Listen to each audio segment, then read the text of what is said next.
All right, people of the internet, put a glide in your stride and a dip in your hip and come onto the mothership because Stone Fruit and Mark French are going to dish out yet another edition of the Hard Line according to Stone Fruit directly into your eyeballs and your ear holes because the desired effect is what we get when we enhance our interplanetary funksmanship. And there's going to be some funksmanship today, my brother. Oh yeah, laying it down. Let's do it. So, today's episode is Decolonization in Peak Anthropocene, a case study examining the value of Hawaiian sovereignty towards the end. So, what we want to look at, I propose, my brother, in fun and intellectual crime, thought crime. Let's define the West. And the global South. Let's expand the conception of the power elite and the military industrial complex. But here's a big thing we're adding. Clarify who's served by power in this era of the terminal ecological overshoot, in which not only our obsessive favorite topic, neoliberal international finance capital, but Chinese state-led capitalism, socialism, every type of economy is going down the tubes. And we're going to introduce some concepts like overshoot, peak everything, the great acceleration, and anthropocene. So let us begin with, what is the West? It is both a place and a concept. And obviously, we can start with Europe. The Venn diagram of the EU and the Schengen visa area and NATO. And then, of course, the G7 is another vital block. And that includes Japan. So then we begin to start to see how it's a concept as much as a geographic place. And since South Korea just joined NATO's Cyber Command, they too must be considered a part of the conceptual West. And both Korea and Japan are hardcore garrison states for the American military imperialism abroad. What Chalmers Johnson called the empire of bases. Have you read any Chalmers Johnson? Yeah, absolutely. I believe he was a Stanford guy or a USC guy. But yeah, his and on top of that, his actual career when he was with CIA, I believe, or one of the connected security agencies, like Ray McGovern and other people that were in the alphabet soup agencies in their current modern iterations, at the end of their career, even when they thought they were right as young men at the pinnacle of their careers, in their 50s and 60s and 70s, became blatantly obvious to them where the missteps were. And then to take it a little bit further, they no longer care about being vilified, right? They're at the end of their career. Yes. And they gave great service to the country. So they don't care telling the truth. They're not scared of vilification any longer. They don't want to hang on to this stuff going to their deathbed. So yeah, on top of reading some of his stuff, there was a fantastic series of interviews that he gave before passing. I probably listened to him speak directly about many of the themes of his books, probably 12 or 14 hours at least. I listened to him talk on some of the major themes of his work. Yeah, you, as usual, you nailed it right on the head. And he used to say, I was a spear carrier for empire at our favorite think tank in the sunny climes. Was he at Rand? He was at Rand. Yeah, oh, that makes sense. Sure. Yeah. And his specialization was base structure abroad, American base structure abroad. Mm-hmm. And he started focusing on Okinawa. And he said, what are we doing to Okinawa? And I think that was the beginning of his turn towards seeing how devastating empire was. Sure. And he wrote a book called Blowback that got published right before 9/11. Yeah, that's right. And then someone called him and said, Chalmers, we just had the mother of all blowback. What? The World Trade Center. Of course, that's if you believe it was actually done by Al Qaeda and masterminded by a dialysis patient in a cave in Afghanistan instead of an inside job. But blowback is, of course, the term of these intelligence and paramilitary operations that go awry. Mm-hmm. And then he wrote another book called Sorrows of Empire. And before his third and final book was Nemesis, and taken as a whole, these three books are like incredible Masterworks. Absolutely. masterworks of dissecting the national security state and American militarism on the world scene and everything. And I want to read you the closing quote of Nemesis. Mm-hmm.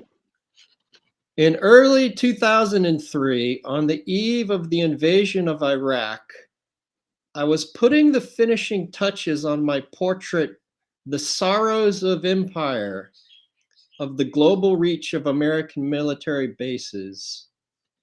In it, I suggested the sorrows already invaded our lives, which were likely to be our fate for years to come.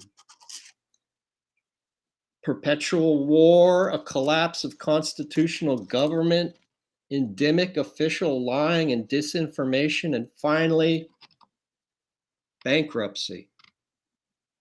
At book's end, I advocated reforms intended to head off these outcomes, but warned that failing such reforms,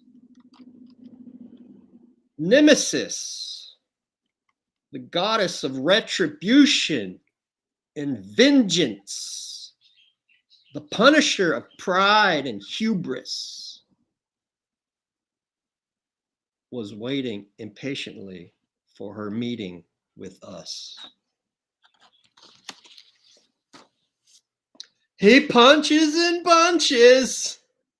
Yeah, and there it is. And I mean, you know, as we're able to start seeing so much of this stuff in the rearview mirror and in hindsight,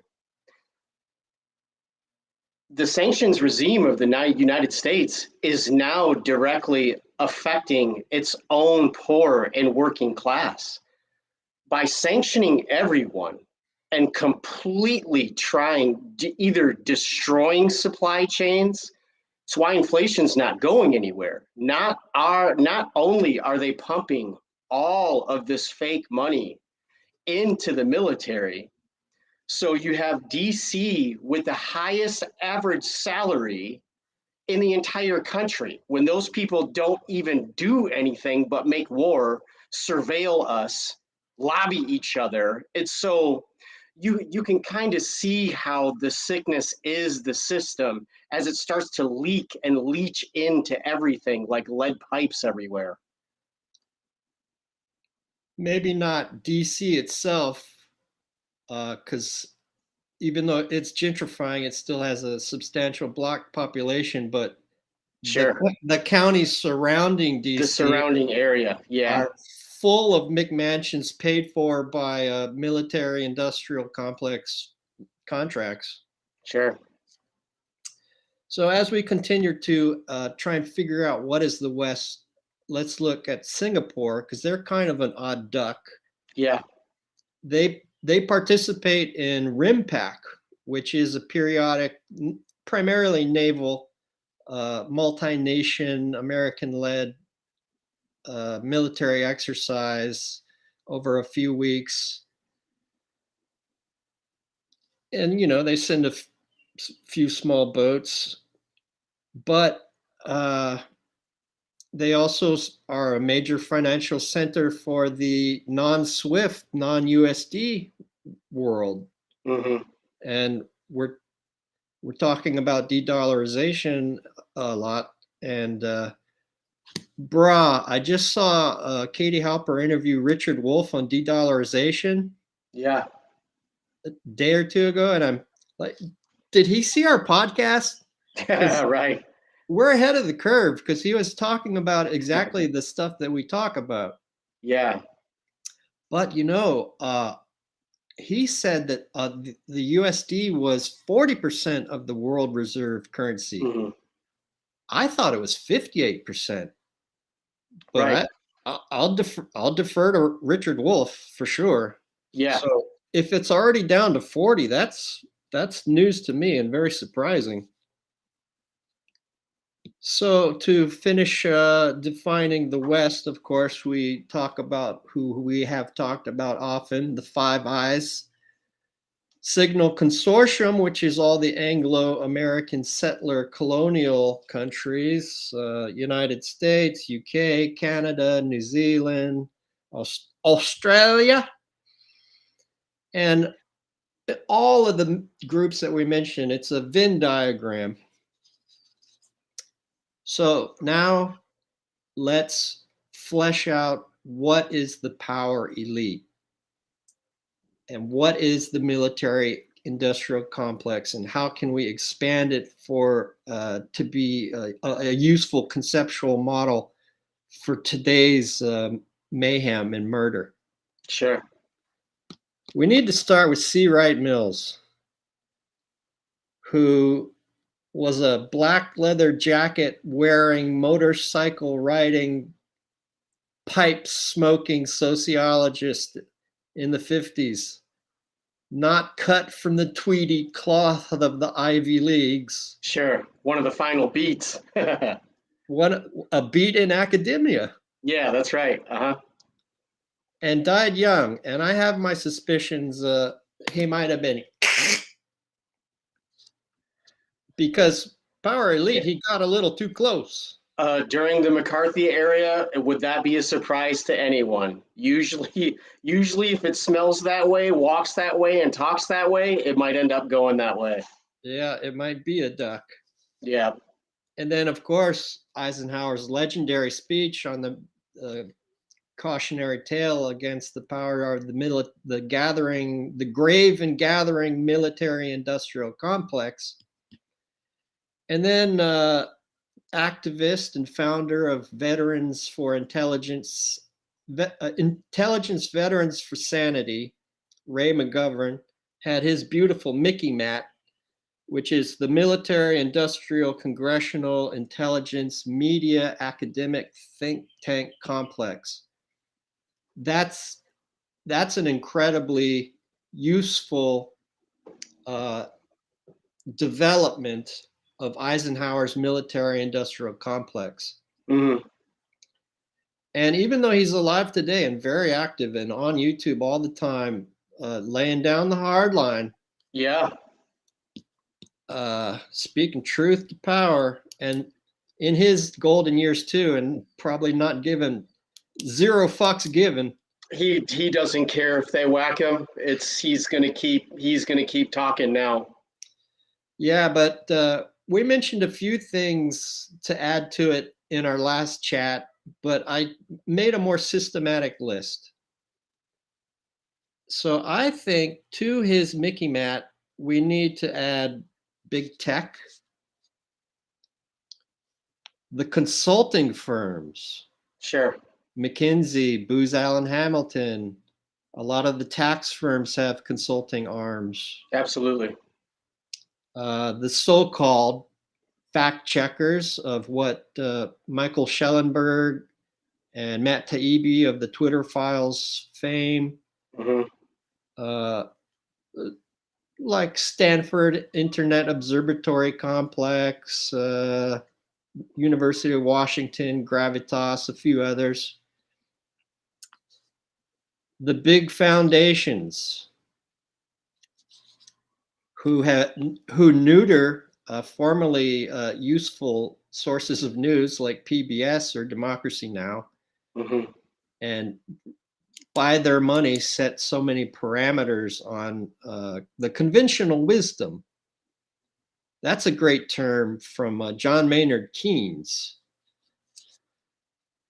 The powerful law firms, many of which are partisan, many of which are nonpartisan, and many of which are K Street lobbyists, but let's add that as a separate category, the K Street lobbyists.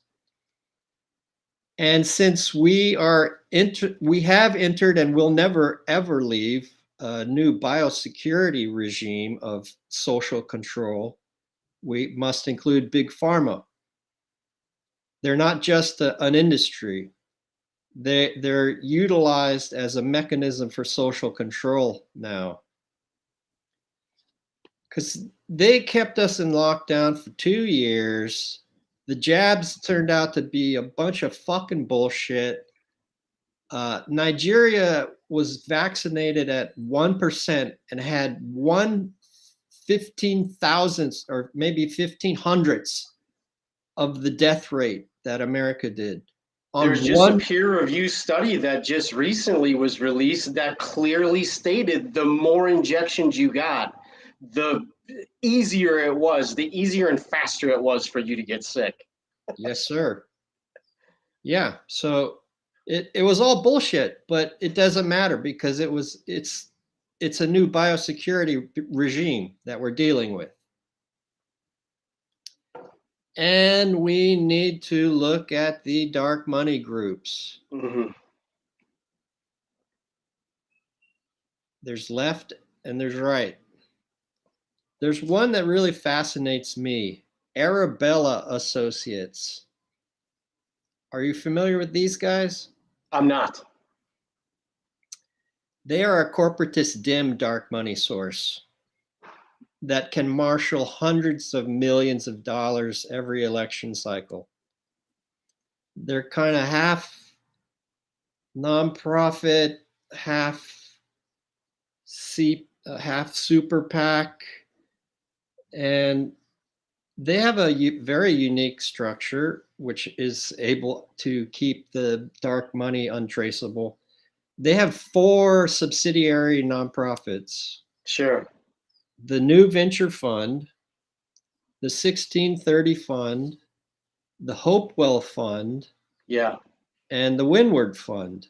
Well, and then listen to what you just said. If a wing of it is a nonprofit, but it's essentially just becomes a corporate pass through to move this money along to the offices that they want to buy. So so it becomes a tax deduction as well. Yeah, they're so enormous and so effective that any corporatist dim donors just say, oh, just give your money to Arabella Associates and they'll take care of it. Sure. And what they do is those 4 nonprofit super PACs, I don't know if they're 501c3s or super PAC. I think that's 506. I shouldn't speak out of turn. Sure. Different designations. Hmm. But those 4 entities fund and incubate hundreds of subsidiary corporatist democratic activist and policy change groups individually, and then they pay Arabella Associates, a private corporation, management fees, consulting fees. So as a nonprofit manager, I say that that's a brilliant structure, Yeah. and it's a really effective way to provide a single point of entry for any big money donor that wants to just throw money at one group and know that it can filter down to hundreds of groups. Uh, they were instrumental in getting Ketanji Brown to be the nominee for the Supreme Court and all sorts of stuff. So big dark.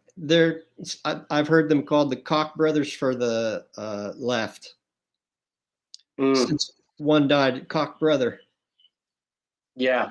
Well, the other thing that it reinforces, as you lay this out so clearly and succinctly for everyone, is these odd duck locations like Singapore and Kuala Lumpur and other. So this reinforces to your point that money isn't patriotic, regardless of what these competing geopolitical devices say and state publicly. There's always places, Singapore, Kuala Lumpur, Panama, to where these firms and corporations and individuals still use these capital flight locations to get exactly what they want as individuals, regardless of what they're trying to have done for them by any specific nation state or group thereof. Yeah, I was thinking this morning that, oh no, I focused on like the 1% of America. No, it's the 1% of all of these all of these states in the West that have no fealty to their nation at all. None. Yeah, that's right. They have fealty to their class. Yeah. They have fealty to their overall military and imperial goals and corporate rapine goals, but they have no fealty to their country. So they have total commitment to Roman style oligarchy. That's what they mean by freedom. That's what the word freedom means to them. The freedom for plutocrats to do what they want, to exploit people and resources. Worldwide. Worldwide, absolutely. Working as a class worldwide. That's right. Using the power of the nation state when it suits them and when they can. It's as their mafiosi strong arm wing. Yeah, it's as their muscle. That's it. But not giving a rat's ass about the country. They're cosmopolitan citizens of the world. That's right. This 1% of all of these countries of the West that we've identified. Mm-hmm. And, you know, as we talk about big pharma and the biosecurity regime, everybody seems to have forgotten about the Nuremberg Code of 1947.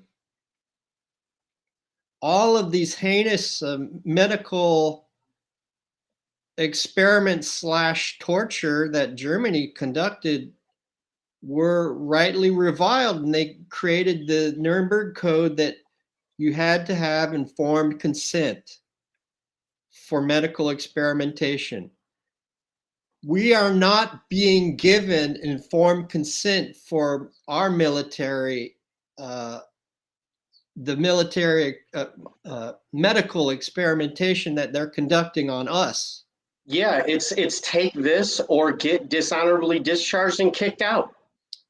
Or not be able to go anywhere or board a plane or sure. And losing your business without any due process or not being secure in your person and papers, you know. Yeah. So many aspects of the Constitution are out the window permanently under this new biosecurity regime? Driving from my Montana place to visit my family in Seattle, at the outset, I was turned around by the Washington State Police, and they were just like, "Why are you here?" And I was like, "I'm going to Seattle." I was like, "I have traveling papers." And they were like, "This says that you live and work in Texas and you live in Montana." And I was like, "That's true." Then, and they were just flat out like, "Then you're not allowed in Washington. You have no business here. Go home." That's disturbing. It was weird. It was one of the weirdest. It was one of the weirdest police interactions I have ever encountered in my life in this country. Papieren bitte. And they're pulling surfers out of the water in LA Right. during the pandemic while they're in the sun getting fresh air, which is one of the best things you can do. You can do it, sure, yeah. Good Lord and butter, as they say in the South. I mean, I took 2 of the doses just because of my travel schedule, just to make it a little bit easier. I felt kind of obligated to do it. Yep. And I still caught it 3 times. Right. Even Anthony Fauci, who has been multiply boosted, caught it, I believe, at least 2 times. I mean, some people say that, it made it less severe than it would have been. How the hell am I supposed to know that? I mean, there's no way to. It turns out to all be complete bullshit. It's just a mechanism of social control. Sure. And it's not going away. Yeah. So now let's delve into the 1%. And I want to stress again that this 1% is transnational.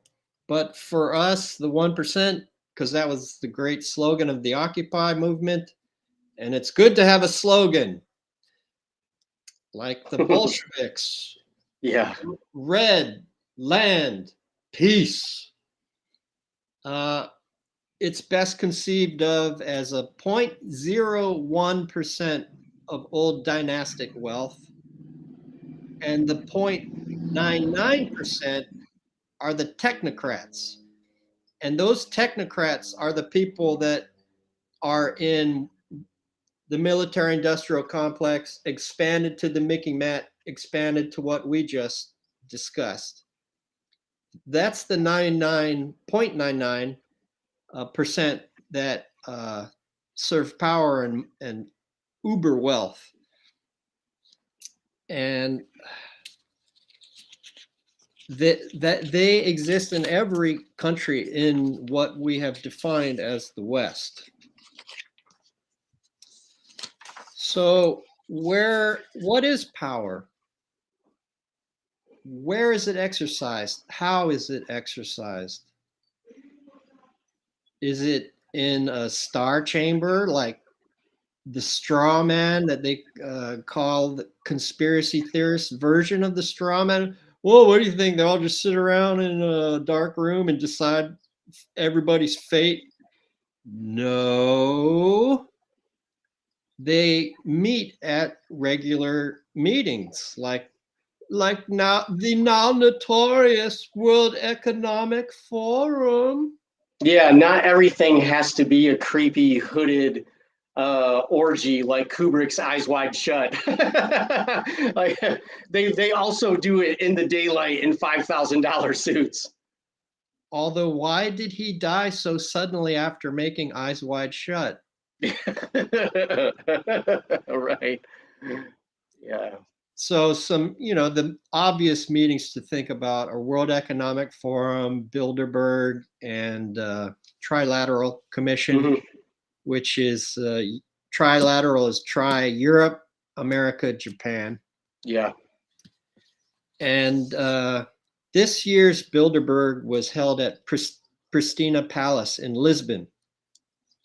And I took a gander at the participant list.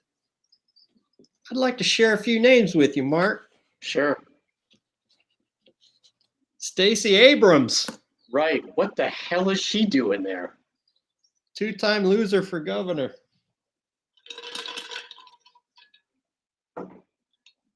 And Applebaum,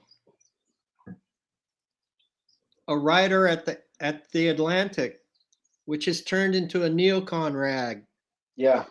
who is married to that former foreign minister of Poland, who sent out that tweet right after the Nord Stream bombing, Thanking the U.S. saying, "Thank you, U.S." Yeah.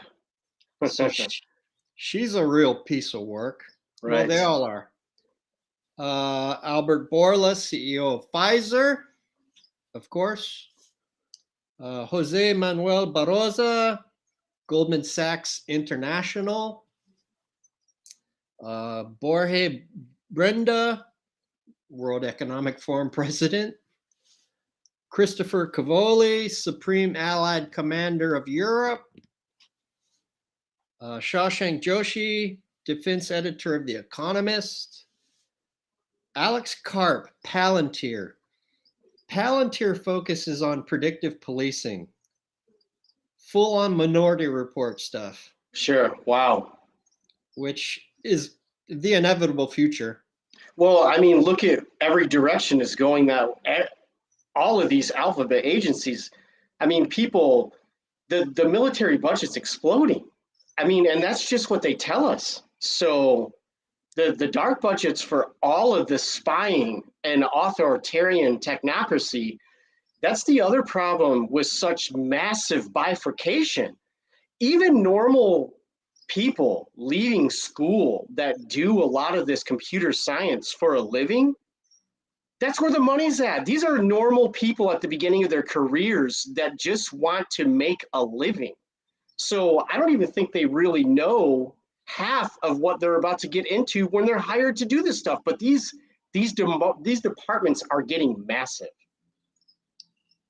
Predictive policing is a extraordinarily ominous development, Absolutely.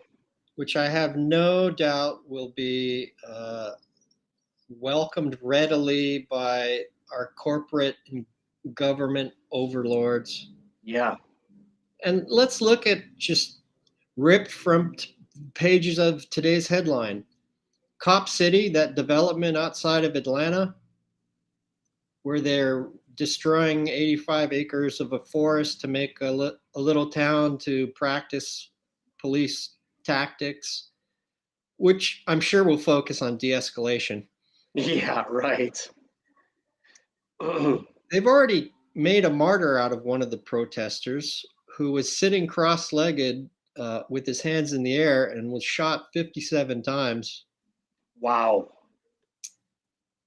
And they have also gone so far as to label contributors to the bail relief fund for the other protesters as terrorists.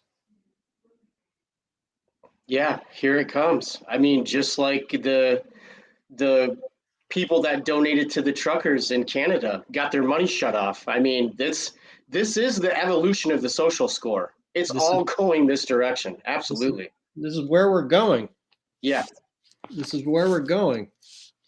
And I mean, that's how depraved the plutocrats and the oligarchy are. They are willing to hoard all of this wealth to rule the underlings with a very heavy hand going forward.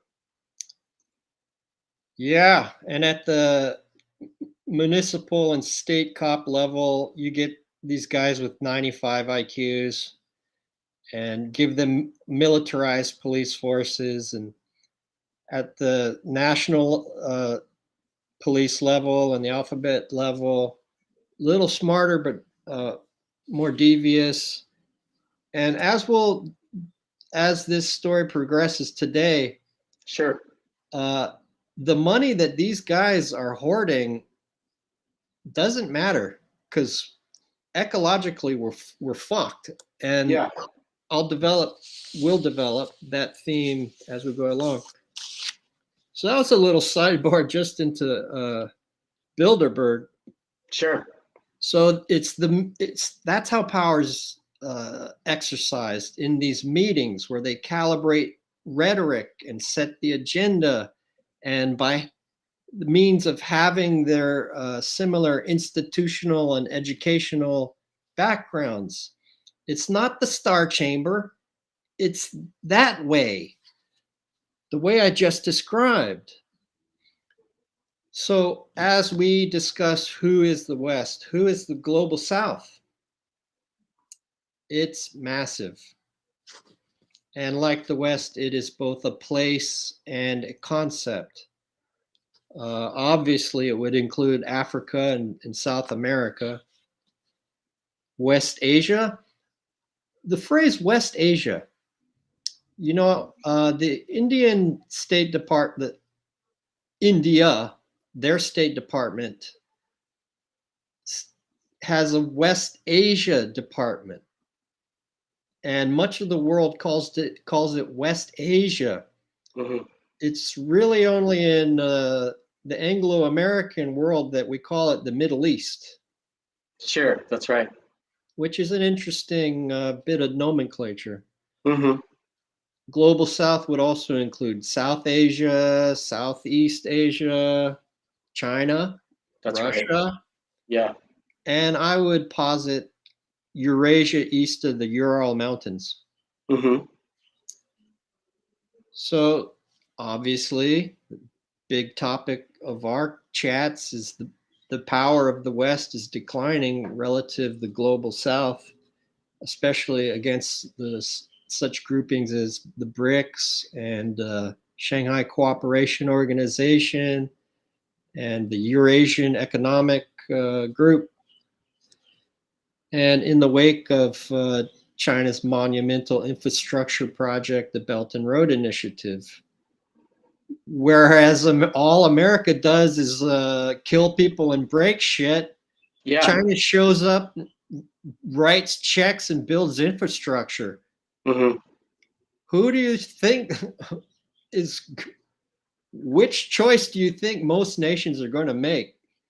Well, and that's such a good point that you make. I mean, even if we just stick to American foreign interventions just since Vietnam, I mean, these have always gone poorly. It doesn't help anyone.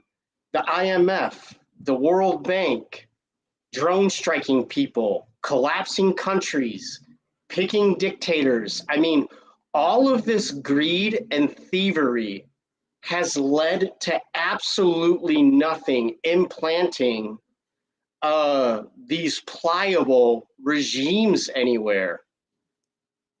It's all led to misery every single time. I think the cat's kind of out of the bag on this structure, and people are starting to realize that. Well, Saudi Arabia did. That's why they signed a military accord with Russia. They are getting out while the getting's good. The writing's on the wall. America lost Vietnam. America lost Iraq. America lost Afghanistan.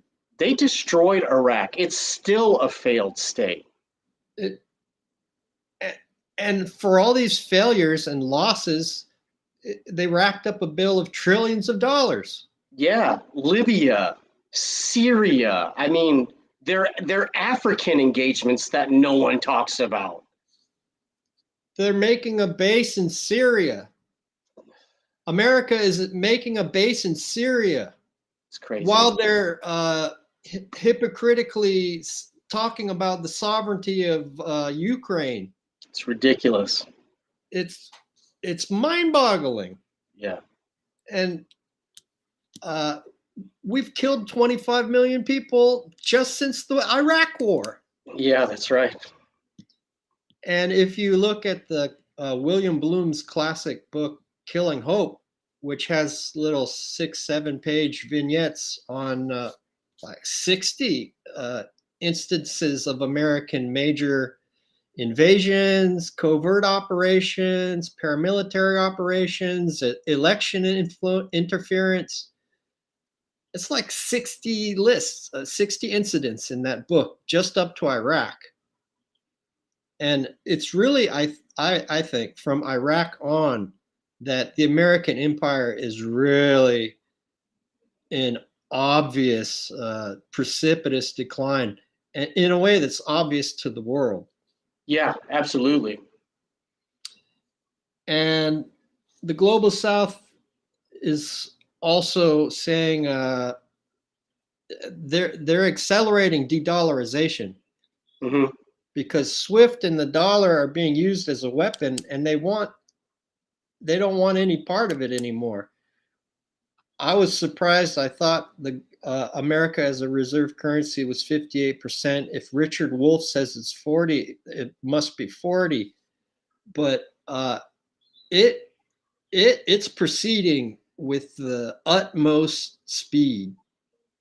Well, and not only, regardless of where it's actually at this time, which I haven't bothered confirming or looking it up, but I have no reason to disagree with Wolf. I mean, he's a sensible person whose math is generally pretty solid. He has no agenda towards any specific nation state. His direction is merely philosophical and critical. But to add to your point, the annual decline over the last 5 years is mounting. The percentage of which nation states are moving off of it is increasing by percent yearly, rapidly. It's almost exponential.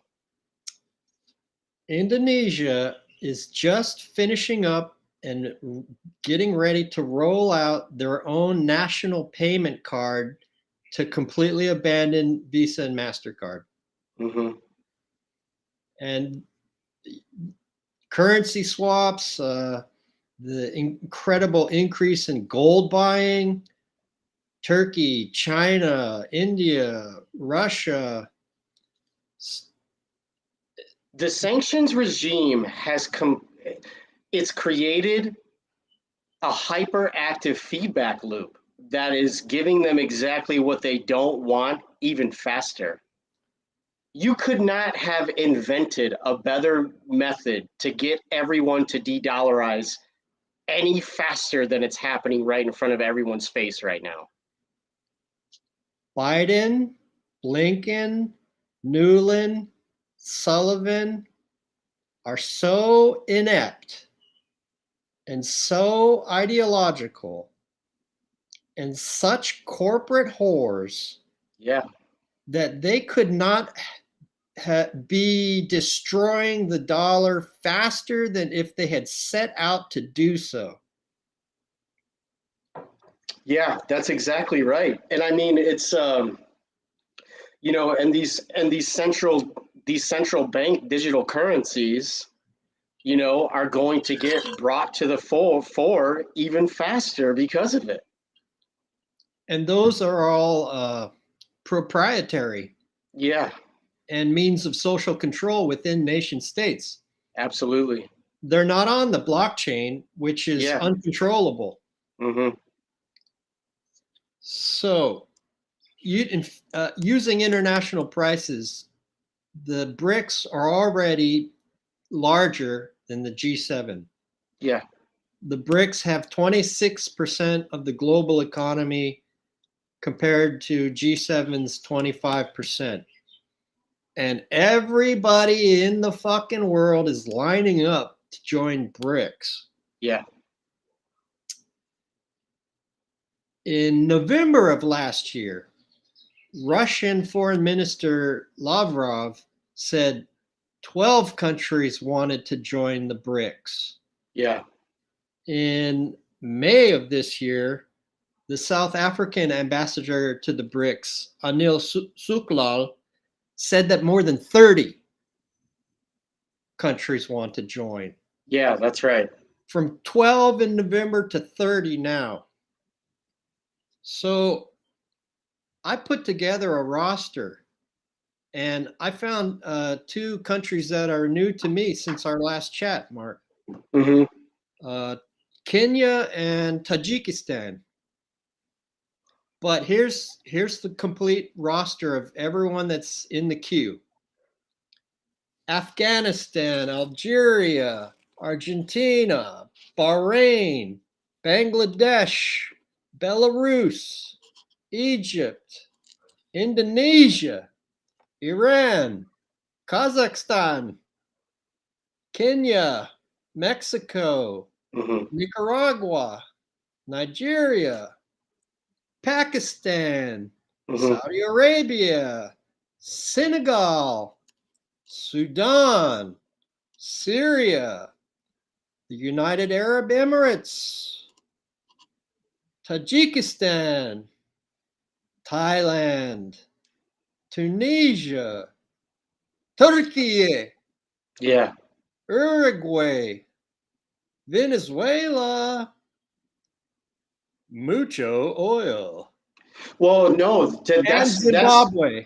yeah, and to your point, listen to that list and you add in what they have as far as mining, rare earths, oil, gas, food production. I mean, uh, you are talking about powerhouses in their regions of what could be possible if they are just able to be paid fairly, to trade fairly, not have their debt denominated in dollars. I mean, you are talking about completely different economic situations for those countries if they're able to move forward as a bloc in that manner. And you bring up really interesting points about China because as China ages out and they have no way to care for their elderly population, and by unwinding from the West, they're also going to turn into their own version of a consumer economy.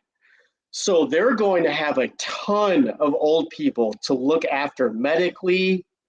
Maybe that's what they can do with some of their overbuilding and empty thousands and millions of apartment units.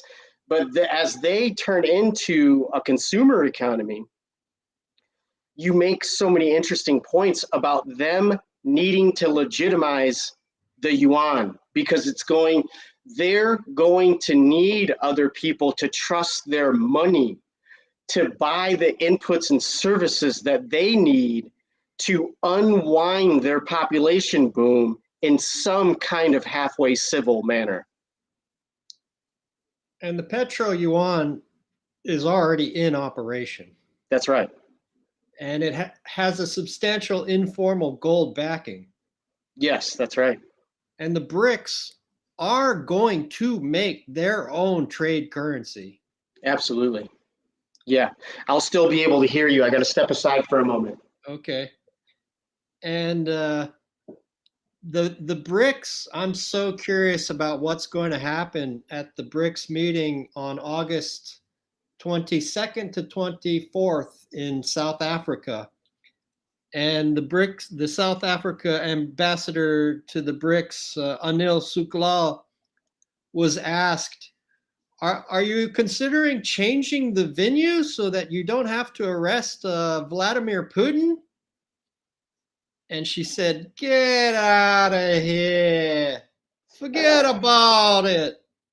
We said it's going to be in August 22nd to 24th in South Africa, and that's when and where it's going to be. And he will be our welcome guest. Yeah.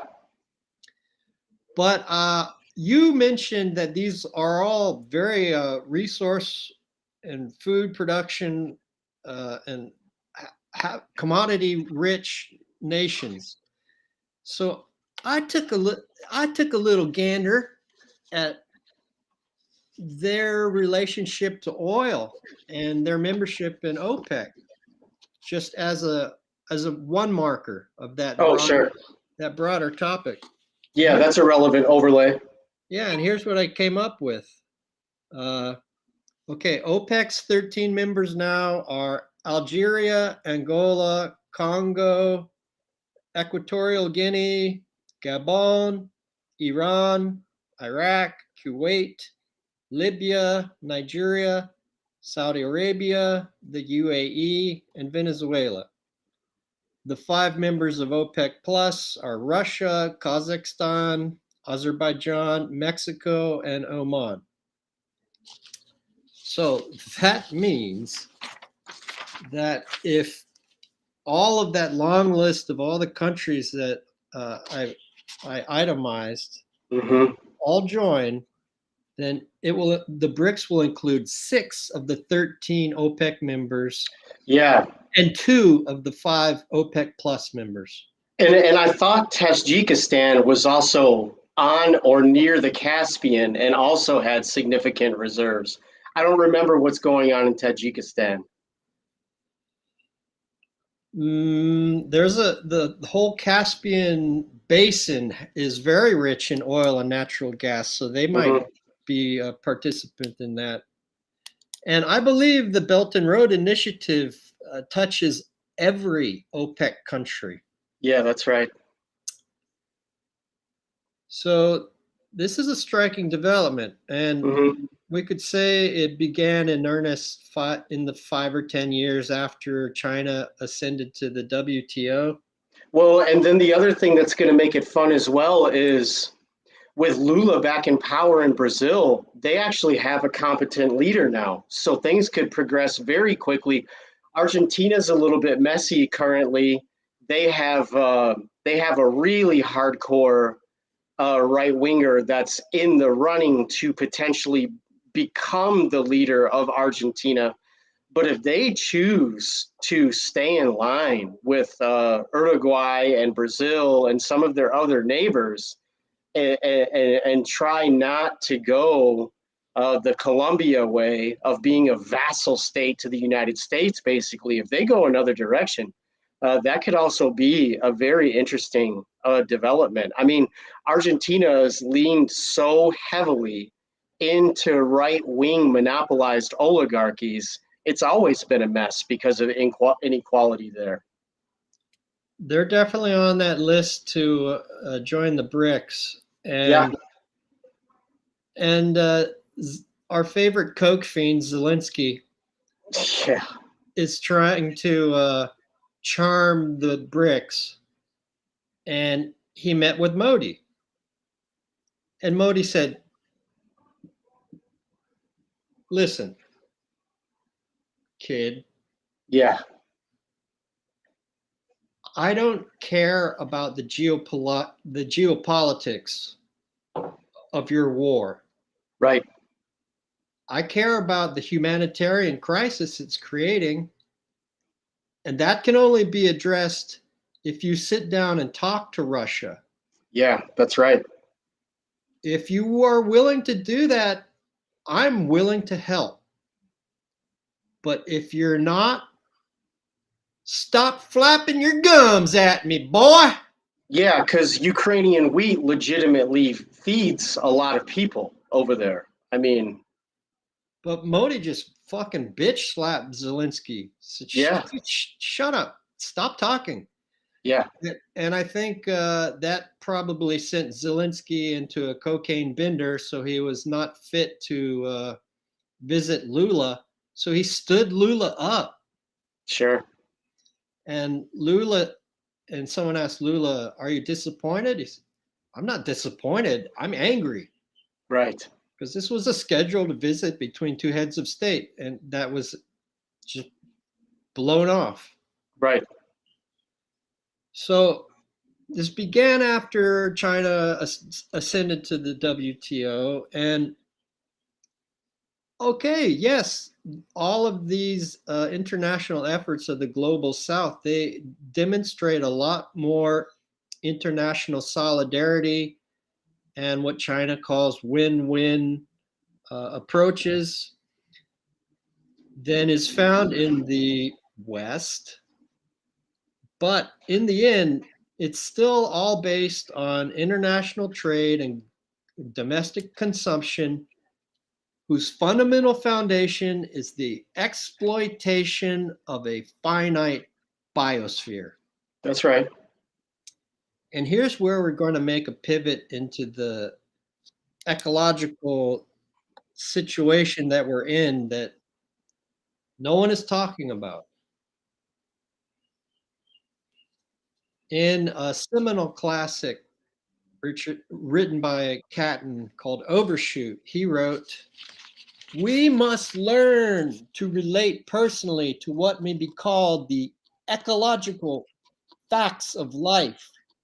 We must see that those facts are affecting our lives far more importantly and permanently than the events that make headlines." Now, his fundamental thesis was that ever since the Industrial Revolution, when people started using coal and then oil, the population just skyrocketed exponentially. And there was a correspondingly exponentially skyrocketing consumption of natural resources. Mm-hmm. So we've been living beyond our means for centuries. And a concept closely related to overshoot is the Great Acceleration. And there's some very iconic charts that demonstrate how, beginning around 1950, man's impact on the world and consumption of resources has developed even faster than that graph from the Industrial Revolution. So it's gotten even worse. Yeah. And it's not stopping. And another concept very close to the Great Acceleration is the anthropocene. And I find this a very fascinating concept. It's really, really close to Great Acceleration, but it looks at man's impact on the world as just going multiple orders of magnitude worse than it was even since the Industrial Revolution. Sure. But it just marks it a little earlier with the dropping of the atomic bomb of 1945. Mm-hmm. So Great Acceleration kind of starts around 1950. Anthropocene starts around 1945. But Anthropocene, they were thinking of it in terms of these time scales that we're in from a stratigraphic perspective. And the International Association of Stratigraphy said, no, we're not in the Anthropocene, because even though there's been a big impact by man on the world, it's not yet in geological strata. So, according to them, we're still in the Holocene. But Anthropocene is still a very potent concept in popular culture and sociology and the humanities. Well, you're also experiencing so many of the symptoms contemporarily, like it's happening right now. Before our eyes. Yeah. And these Catton's ecological facts of life, they require a profound appreciation of how far we've already overshot the human carrying capacity of the earth. Sure. And there was another book by Heinberg called Peak Everything. It builds on the concept of peak oil. Since you're in Texas, you may be familiar with peak oil. Absolutely. Would you explain it for our 5 listeners?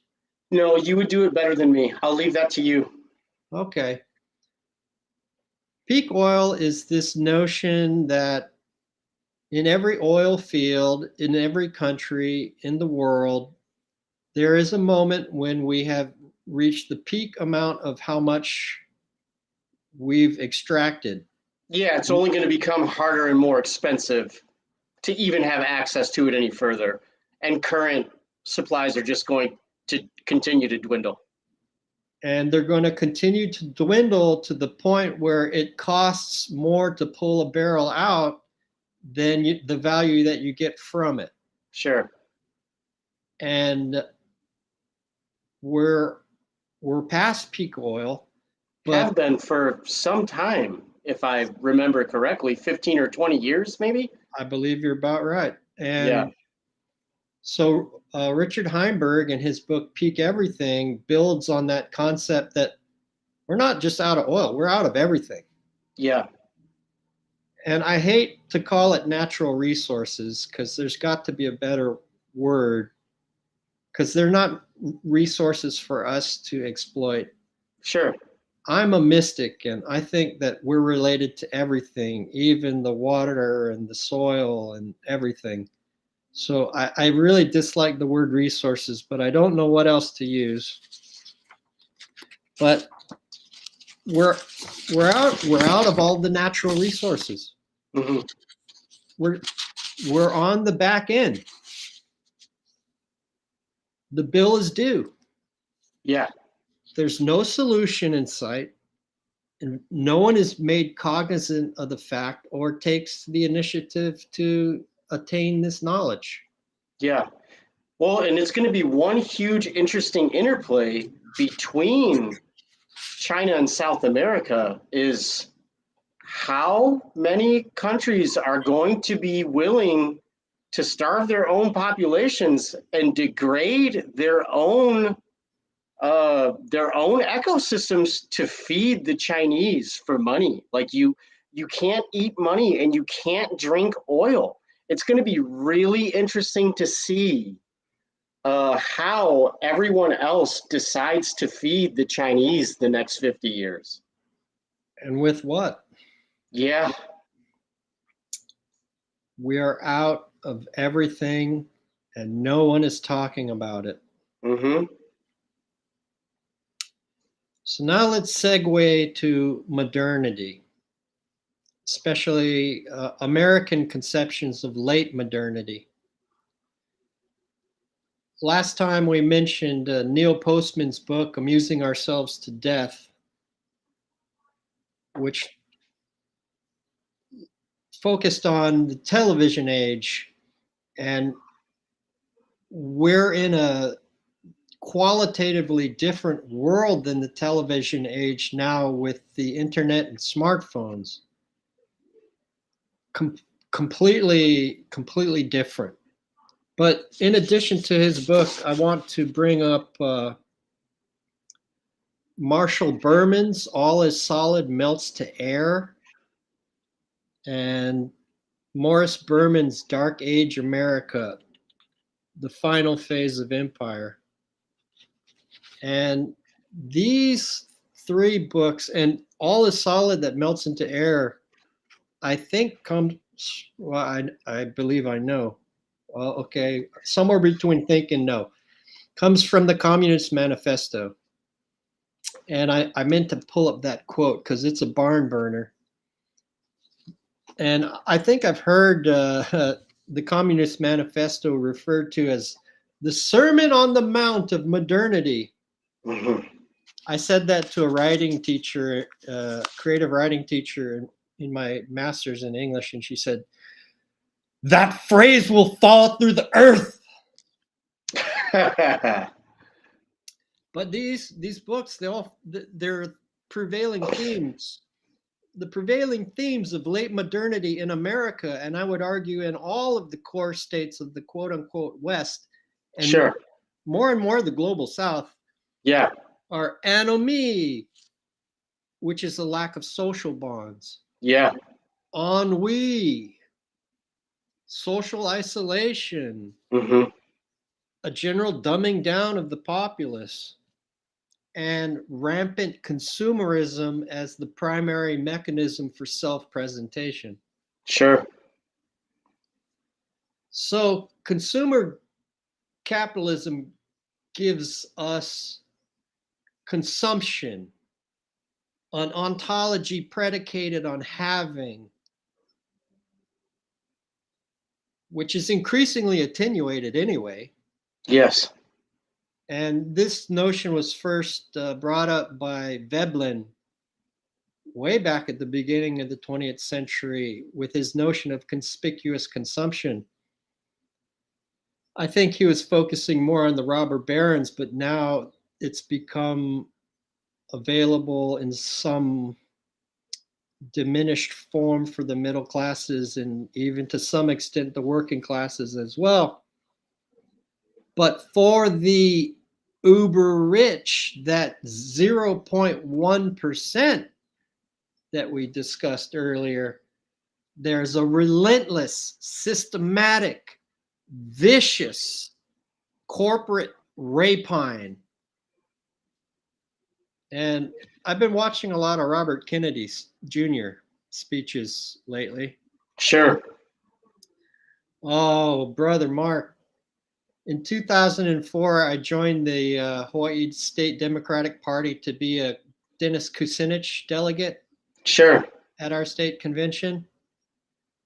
And 2016, I paid absolutely no attention whatsoever to the presidential election. And then in 2020, I was, who's this Bernie Sanders fella? Mm-hmm. He's talking about all my issues. And then he's kept fucking saying, my good friend Joe. Senator Sanders, do you think Joe Biden can beat Donald Trump? Yes. Well, then why are you fucking running? Yeah. And of course, Obama made a few calls, and after Clyburn secured South Carolina for Biden, then Obama made his calls, and everybody dropped out and appeared on the stage together and anointed this walking corpse as the appointed, not elected, the appointed chief executive. I think his cognitive decline is even worse than it was at that moment in the election.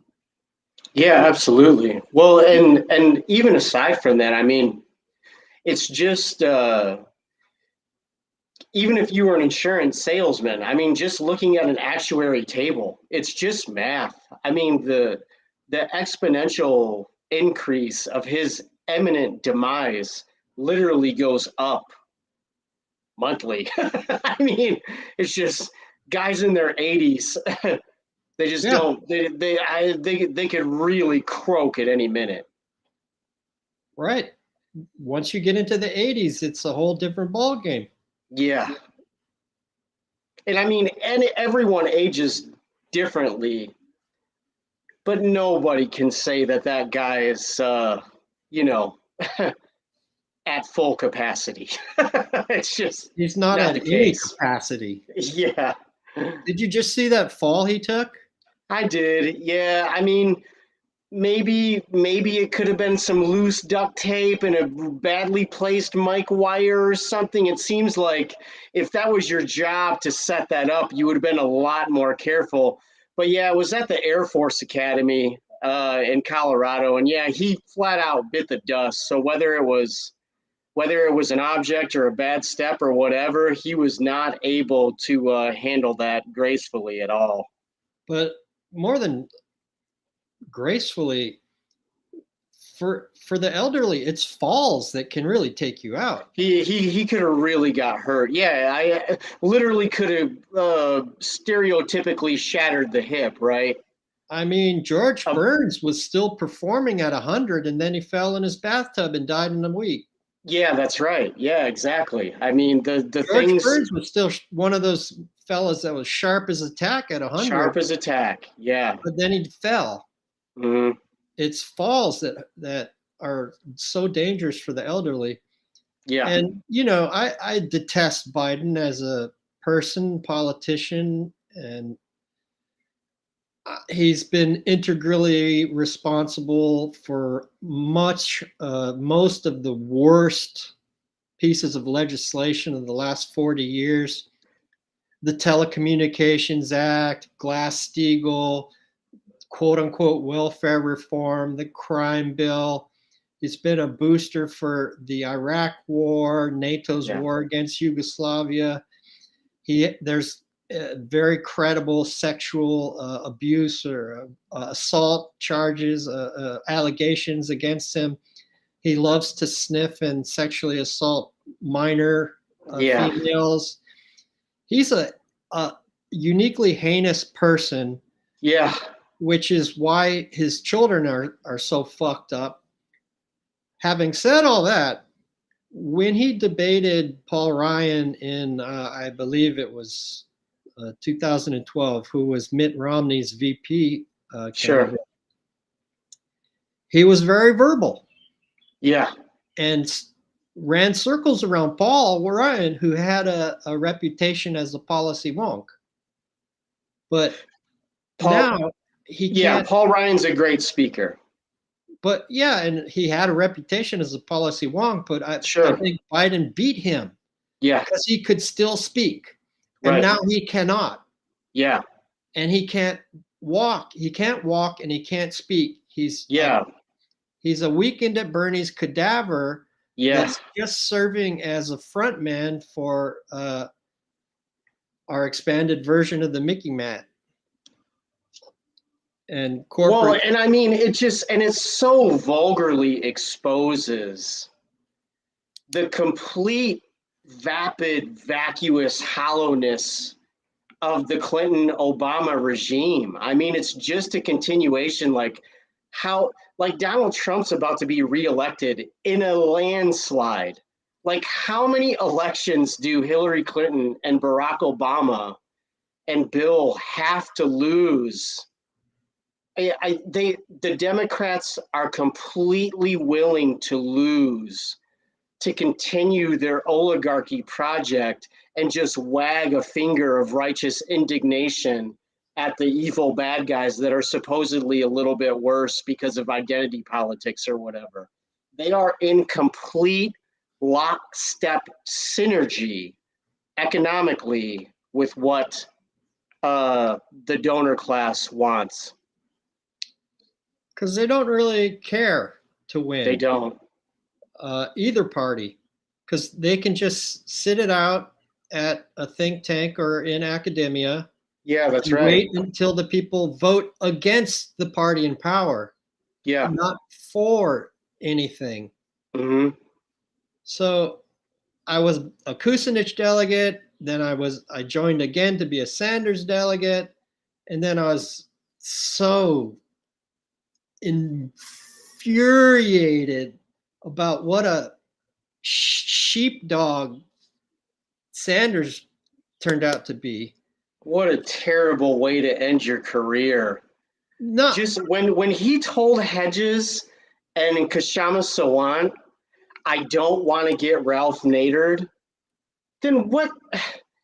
Then your whole thing was fake, man. You basically just stole hundreds of millions of dollars and, even more importantly, ripped the hearts out and hope of an entire generation that thought they could actually make a difference. I mean, you just spit in the eye of all the people and ideas you supposedly supported. Abandoned generations, plural. Plural. And he was asked about Ukraine, and he said, it's not an issue I follow that closely, but I support President Biden. Yeah. And just the way he completely abandoned his principles wholesale, abandoned his movement wholesale, proved himself to be a sheepdog for the vote blue no matter who crowd. Oh, so bad. I thought, I'm fucking done with the Democrats. God damn them. Yeah. And I voted green. But yeah. But now I'm listening to RFK Jr. and I'm sure. Oh God, I have to have enthusiasm for another Democrat again. And I'm listening to a lot of him, and I got an interesting factoid out of him. He said in 1970, 62% of the income in the United States went to the middle class. Mm-hmm. Now it's 42%. Yeah. In 1970, 29% of the income went to our exact figure, the 0.01%. Yeah. 1970, 29 to the 0.01%. Now 50% does. Those numbers are damning enough, but that's income. Yeah, that's exactly right. That's Yeah, not wealth. when no, that's not wealth. And to your point, when you start talking about wealth transfers, Rand released a study of wealth transfer that went from like 76 to 16 or something thereabouts. They released it in October, November of 18 or 19 or 20. But the Rand study showed clearly the transfer of wealth from working people to this 0.1%. And in the All the pandemic, siloed monopolies, the numbers match exactly. we've had the greatest upward transfer of wealth in the history of mankind. Yeah, that's right. And the Again. CARE Act was just giving trillions of dollars to Yeah. BlackRock and all of those heinous people on Wall Street. Well, and that's after the '08 transfer to Goldman Sachs and Bear Stearns and all that. I mean, that's Obama.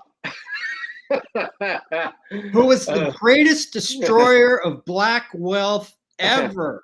Yeah, The absolutely. worst person for black people ever. Mm-hmm. So in the West, it's transnational.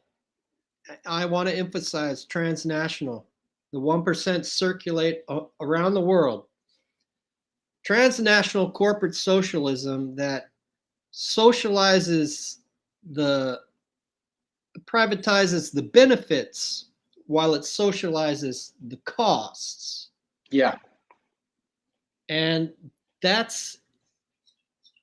these costs are that we have to bear, these externalities are in part because every government agency in the United States, certainly, is captured by the industry that it's supposedly regulating. Sure. These include even agencies like the CIA, State Department, and Department of Defense. And the industry they're captured by is the military industrial complex. And lest we forget, the Department of Defense was called the Department of War up until 1947 and 49. Yeah. And then they said, oh, we need to make a rebrand. Uh-huh. And America hasn't fought a defensive war since 1812. Yeah, that's exactly right. Why the fuck is it called the Department of Defense? Right. I call it the Department of Offense. Yeah. So the February 3rd Norfolk Southern East Palestine derailment, that's just one of the most prominent examples of the dangers of agency captures recently. Sure, certainly. And obviously, neither the government nor Norfolk Southern will ever lift a finger to do anything to help that community, which is now going to be a cancer cluster. Yeah, absolutely. Forever and ever. And who are they supposed to sell their houses to? This cannot be a Ben Shapiro just move. I mean, you have this idiot Buttigieg who completely failed at even running South Bend, Indiana. He'll do absolutely nothing. Who is the oversight leader of all of this, and he won't do anything. And I call that incident prominent guardedly, because for about a solid 2 or 3 weeks, it was not mentioned on the corporate news. Yeah, of course not. The only journalist I saw was people on the ground from Status Quo, a YouTube Yeah, channel. Jordan Sheridan and his team. Yeah, Yeah, sure. they were the only people there. Yeah. Well, and he has a good history. He's now in Western Michigan following a factory's pollution of a town there in Kalamazoo. He had a really good history following the Flint water crisis. So this is kind of a niche for him where he exposes what corporate corruption looks like when married to pliant political regimes, what it looks like on the ground for real people. Yeah, I hear he's writing a book on the Flint water situation, which should be a corker. Hey, I got invited to submit a proposal on water and power from a global perspective from a major European publisher. I'm really excited. But Yeah, I'm really looking forward to the water book. there's other examples that are of agency capture that are more woven into society, like the perma war, and these are considerably more damaging. But there's other examples of agency capture that are less publicized than the East Palestine derailment that are more damaging that we never hear about. And no mechanism exists to make them cease, let alone to enhance our collective ability to rebuild a decimated middle class, to restore utterly frayed social bonds, or repair the ravaged environment for the remaining decades that large-scale organized human activity will remain possible. Mm-hmm. And now we get to the extraordinarily gloomy ecological part of our show today. So I had a friend. I had to take a few courses outside of education in my PhD, outside of education. So I took a 600 poli sci course, and I met a guy, and we were reading Omnivore's Dilemma, and it was talking about the omnipresence of high fructose corn syrup in our food system. Oh, yeah. And I said, when I took Salvia divinorum, I became the corn god. And this one guy who only started talking after an hour, he looked up and he said, "Did you become the corn god?" "Yes." "Well, I believe him." And so, game recognizes game, freak Yeah. recognizes freak. So we became friends. Sure. And he went to the California Institute of Integral Studies Mm-hmm. outside of San Francisco, a university, to pursue his PhD because a real badass, Richard Tarnas, was there, author of Cosmo and Psyche. And he has a little chestnut I would like to share with our 5 listeners that is amazing. Political power, financial profit, technological prowess are the overriding values. The bottom line rules all.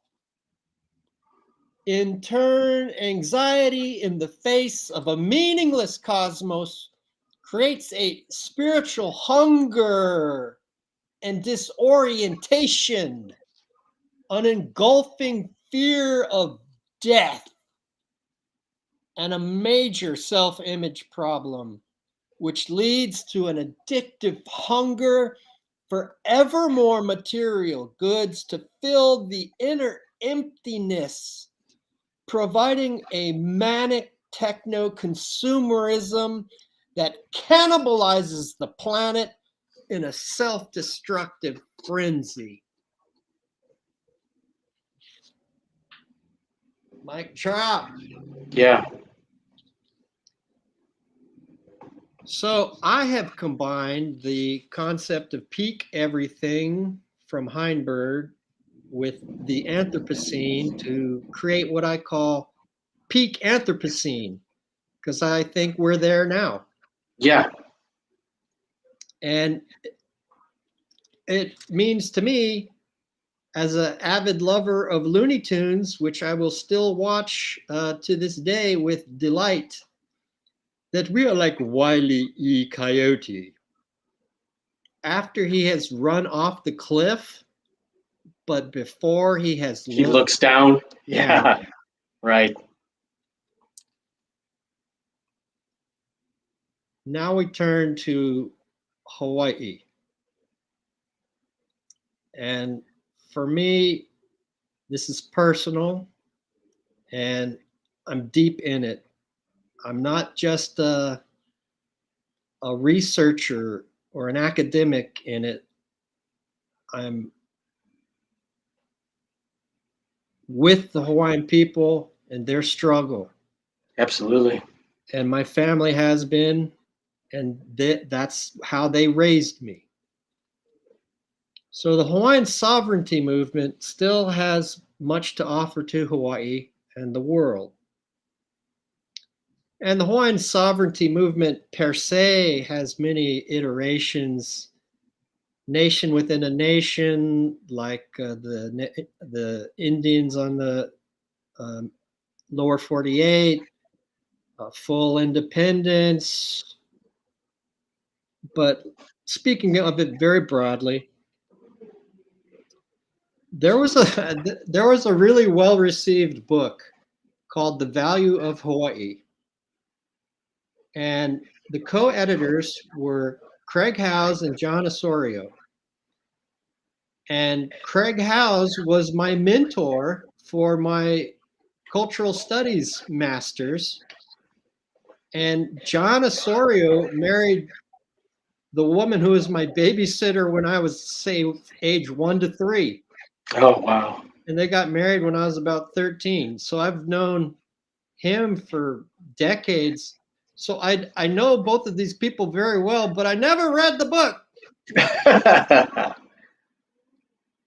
But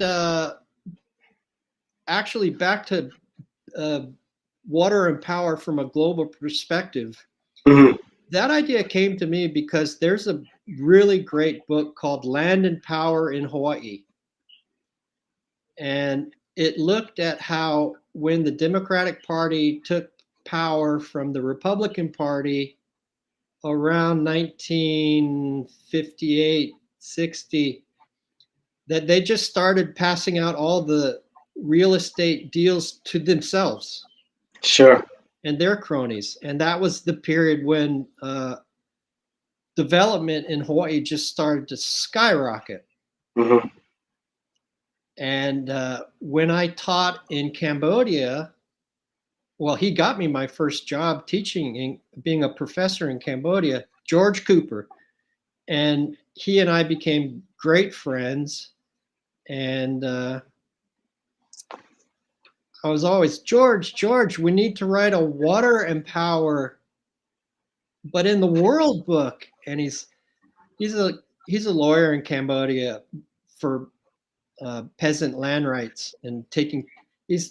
I'm too busy securing land rights for Cambodian poor people and taking Cambodian generals to court. I don't want to write anymore.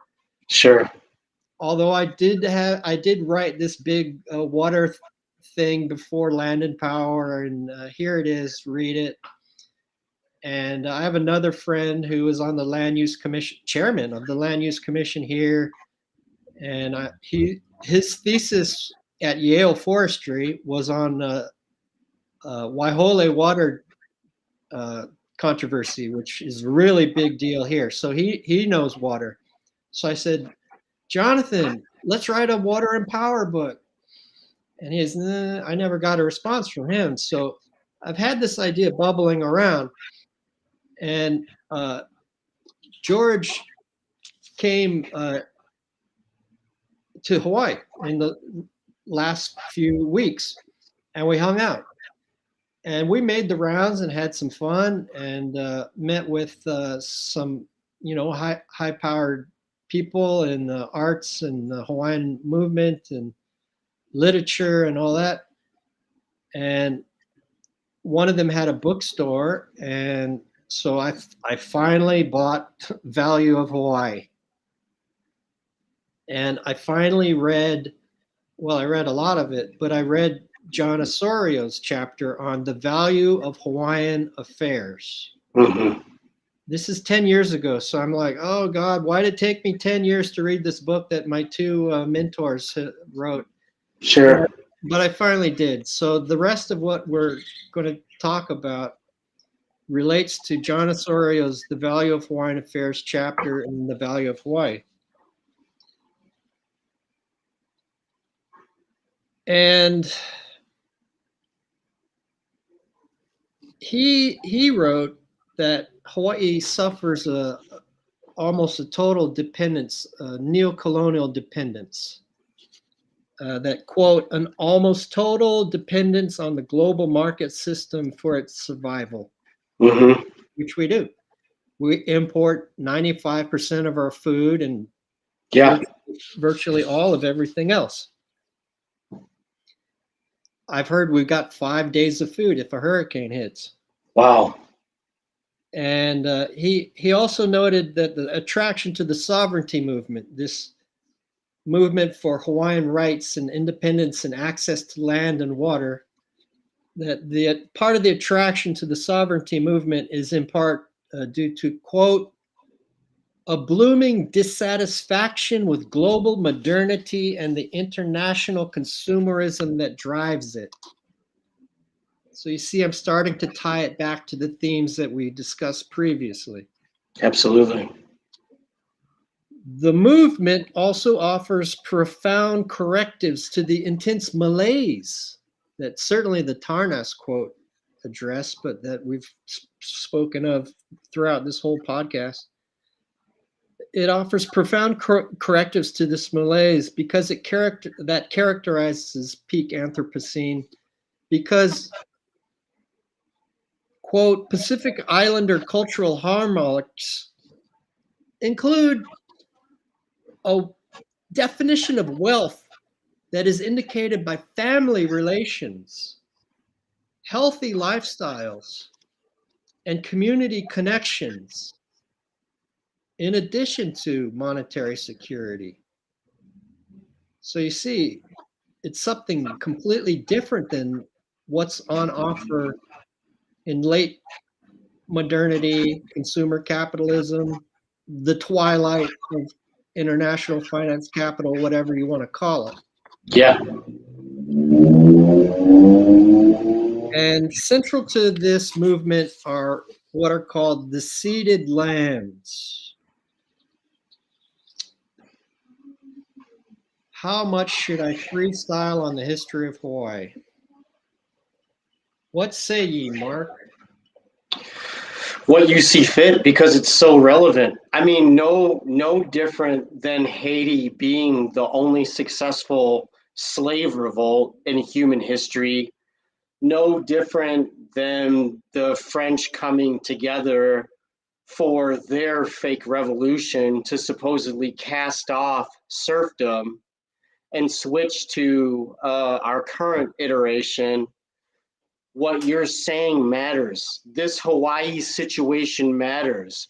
The Hawaiian situation isn't much different than something like Bangladesh that's going to cause a mass exodus. There's so much synergy there. So I think that you should just walk people through what you see fit in that area, because there's so much overlay. I think I will.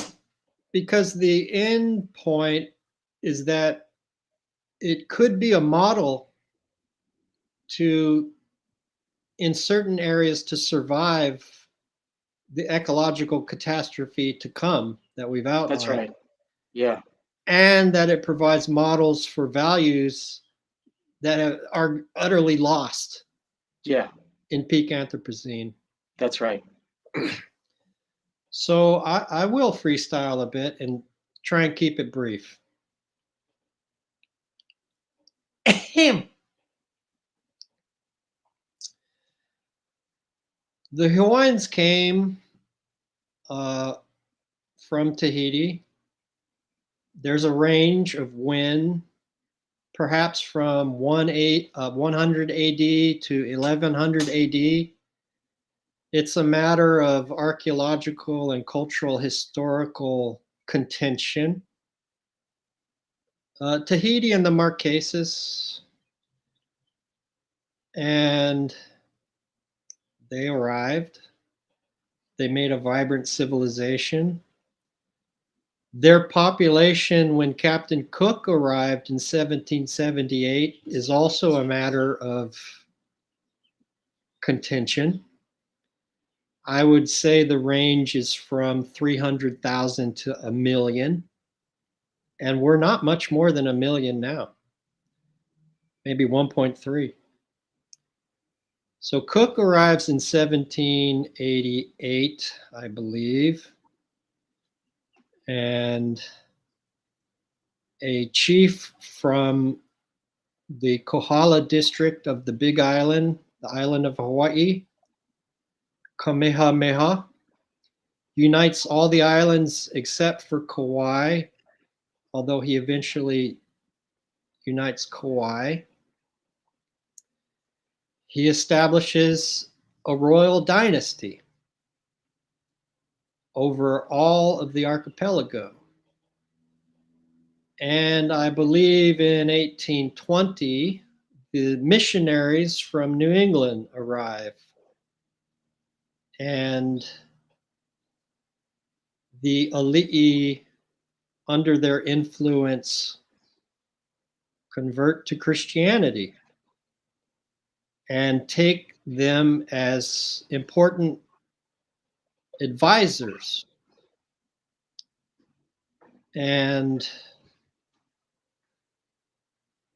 they see the writing on the wall, or the just global affairs in general, and realize that what they need to do is make themselves a constitutional monarchy with significant Western trappings to avoid being colonized.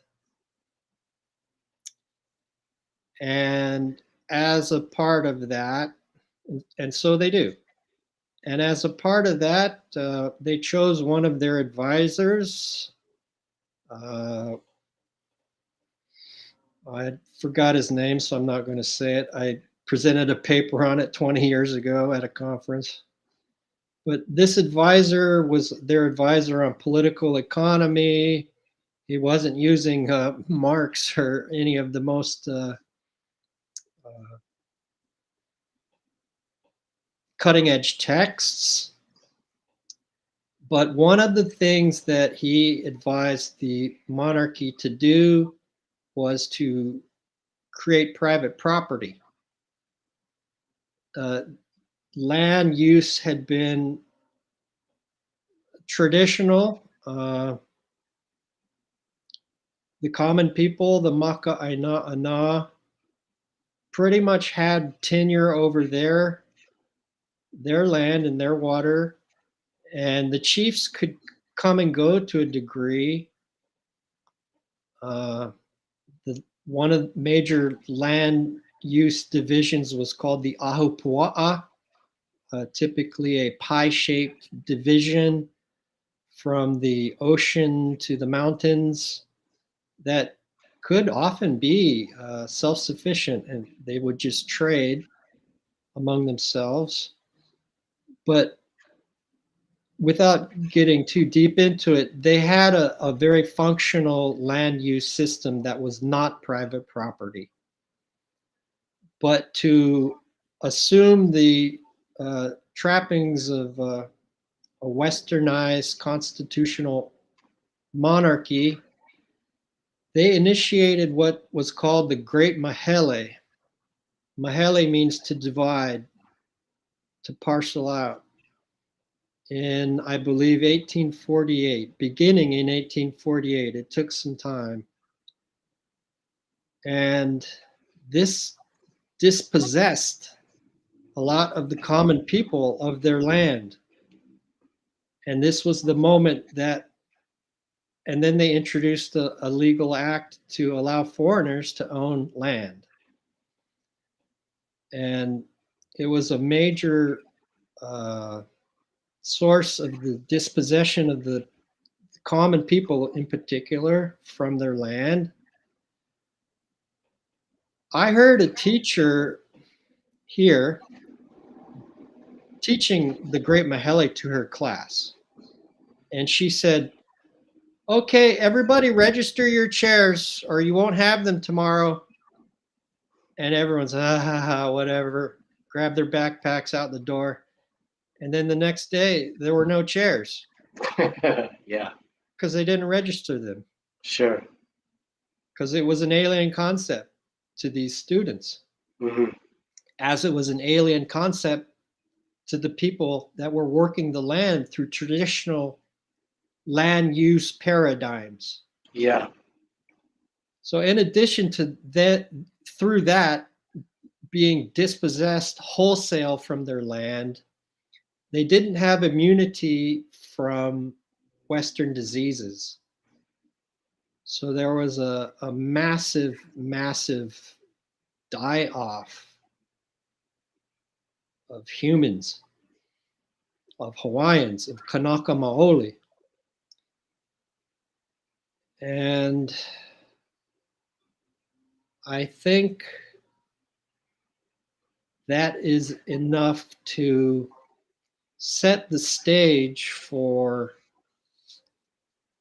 January 17th, 1893.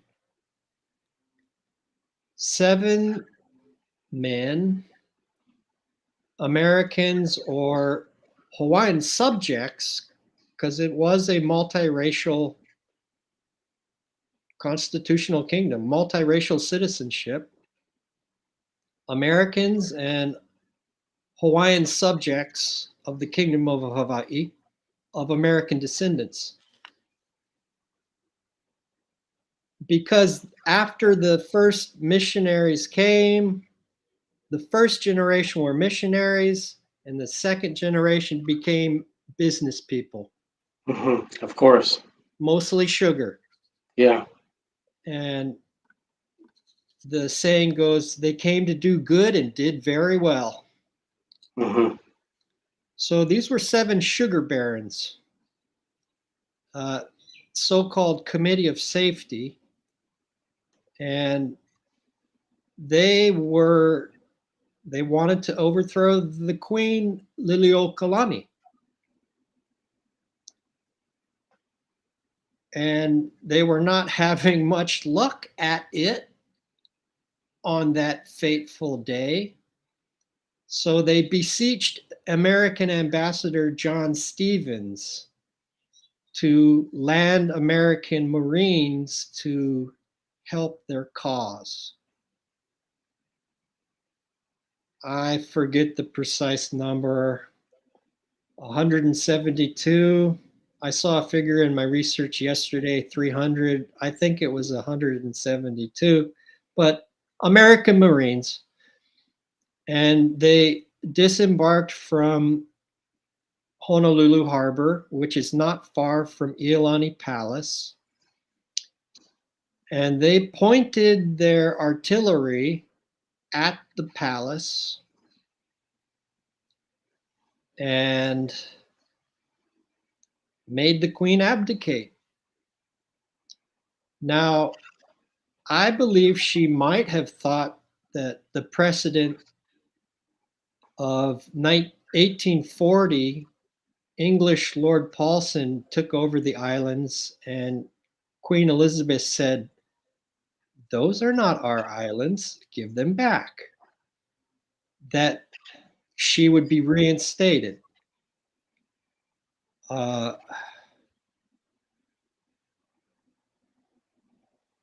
She was not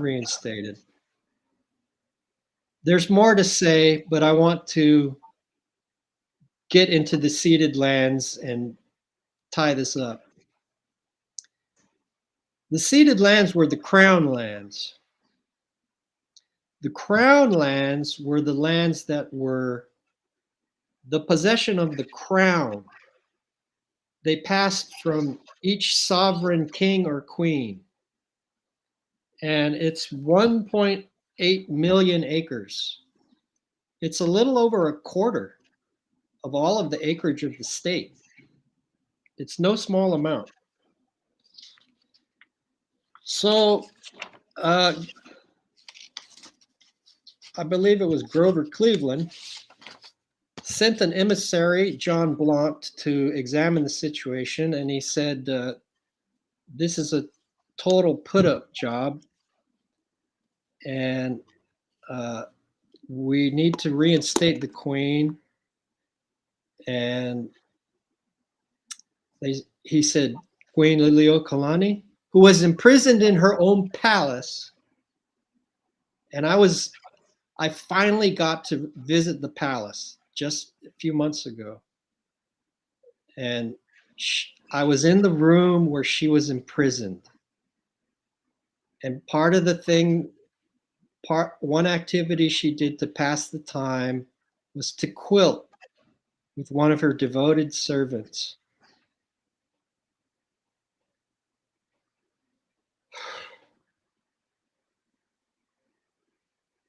And it was enormously moving.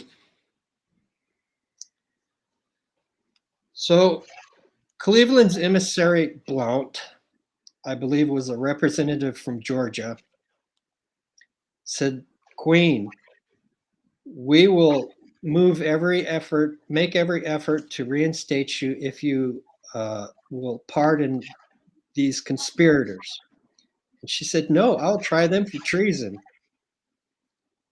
And he said, oh, yeah. And he went back to DC. And at that point, that's when the conspirators that overthrew the queen said, oh, America, back out of our internal affairs. Now we are the Republic of Hawaii. Right.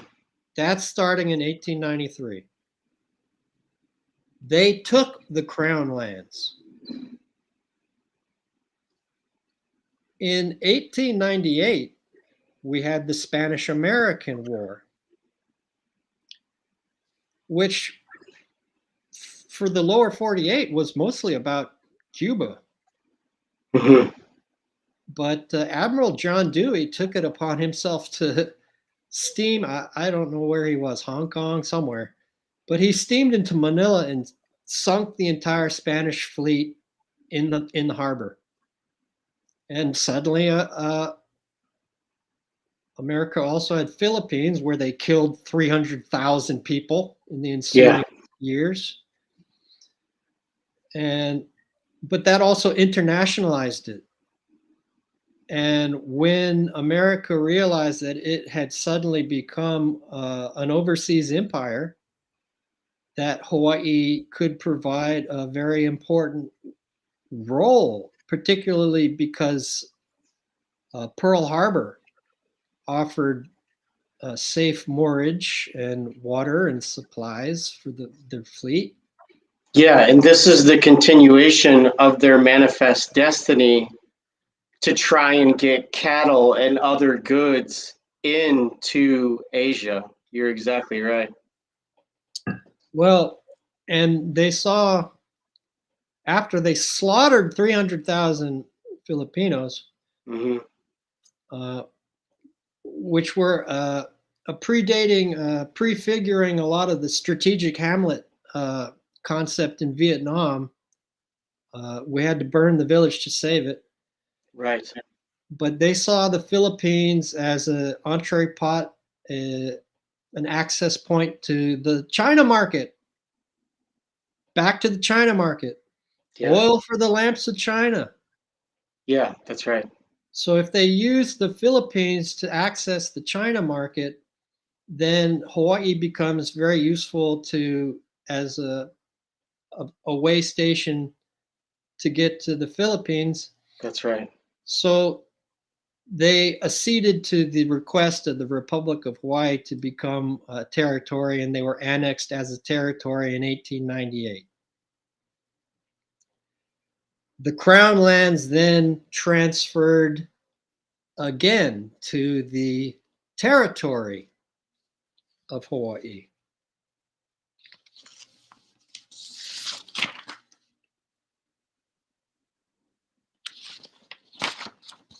And then when Hawaii became a state in, I believe, 1959, they had to make mention of them in the Admissions Act. And they were as they were transferred to the Republic and then to the territory, now they were transferred to the state. And Section 5F of the Admissions Act stipulates 5 uses for these ceded lands, so-called ceded lands, crown lands. And one of the 5 was for the betterment of the condition of Native Hawaiians.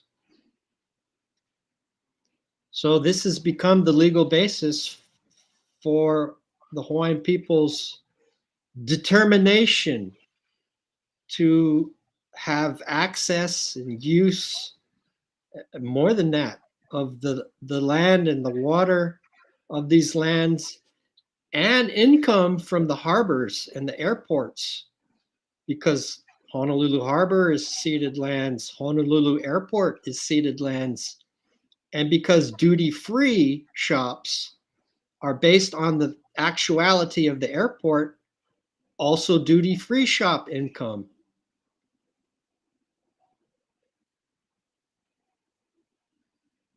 There's a word in Hawaiian called pu'uhonua. It means place of refuge. There's a famous one that's a national park south of Kona on the Big Island. And in that one, if you were accused of a crime, if you could get there, you were safe. You had to stay within that place, but you were safe. Pu'uhonua, a place of refuge. So I think one of the most incredibly striking theses of John Osorio's article, The Value of Hawaiian Affairs in the Value of Hawaii, is, quote,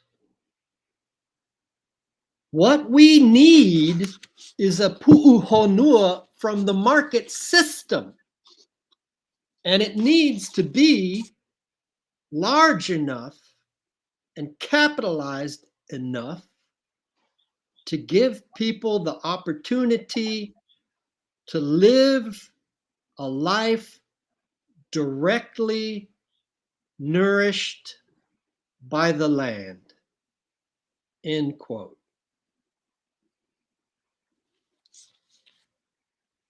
So, in spite of the very strong likelihood that peak anthropocene, my snappy phrase, means that human civilization as we practice it now is terminal.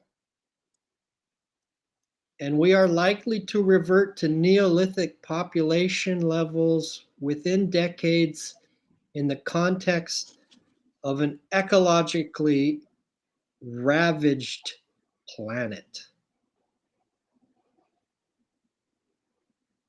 Nevertheless,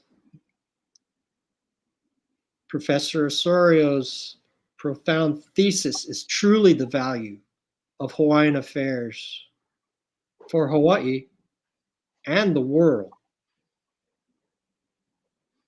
In spite of the dire condition of the world today, and no realistic prospect of it ever improving. That's right.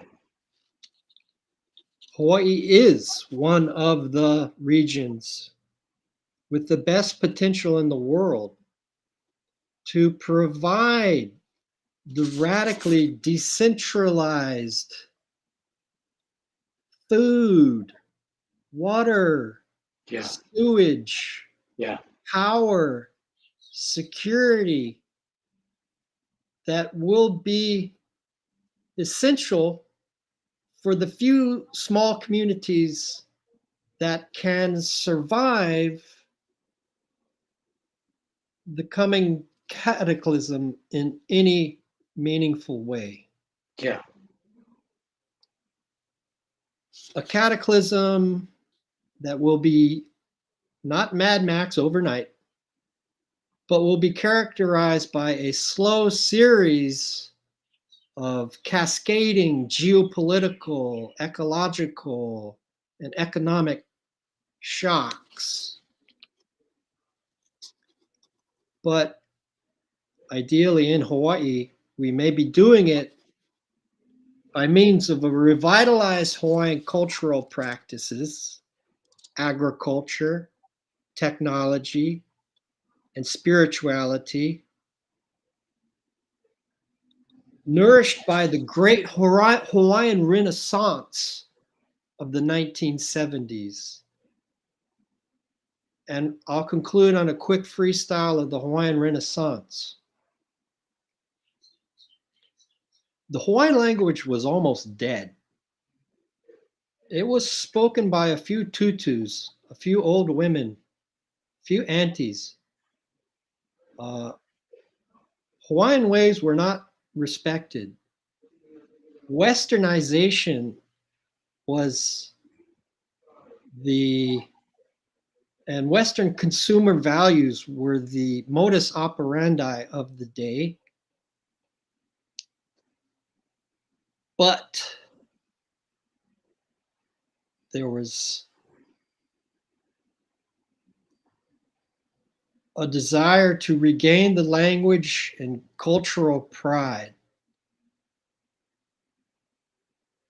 And at a minimum. And two key events led to this resurgence. You're, I'm sure, well aware of Alcatraz and the occupation by the American Indian movement. Sure. Yes. Want to say a few words because I've been talking a lot. No. Talk about Go ahead. Yeah. As the American Indian movement took over Alcatraz to say, this is Indian land and listen to us and give us what we demand.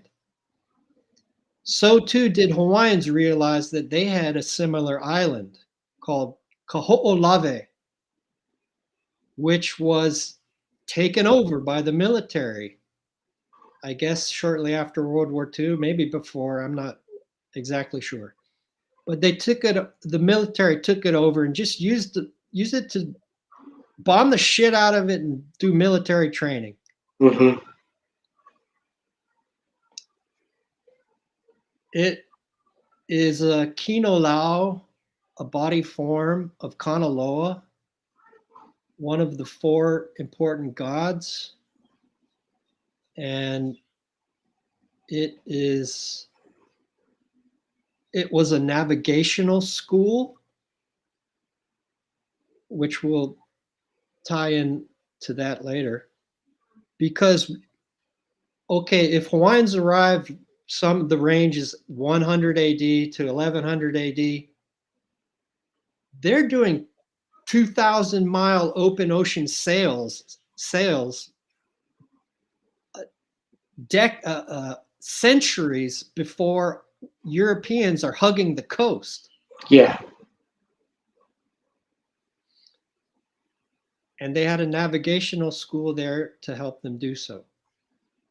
And so a number of brave activists, Emmett Aluli, George Helms, Kimo Mitchell, I'm sure I'm forgetting a few. They occupied it. They just went there and stayed and evaded the military as long as they could. And Kimo Mitchell and George Helms, and George Helms was like a charismatic, handsome leader like Fred Hampton, but also a very gifted entertainer with a beautiful falsetto. And a group coalesced called the Protect Ho'olave Ohana. Ohana means family. And Kimo Mitchell, I pray to God I got that name right, and George Helms, on one of their attempts to get to the island, were lost at sea. And that remains, no one knows what happened to them. There's a lot of the military, the mob, who knows? No one knows. Yeah. In any event, they were lost. Or not lost, but they are in the sea somewhere. And the persistence of the Protect Ho'olave and the activists physically landing on the island was a very important catalyst for realizing land rights, so many other rights in train. And the other most important, how can a Caucasian say what is most important? Sure. But I will for the purposes of this podcast. Mm-hmm. The other most important was a sailing canoe built in the traditional way called hokulea,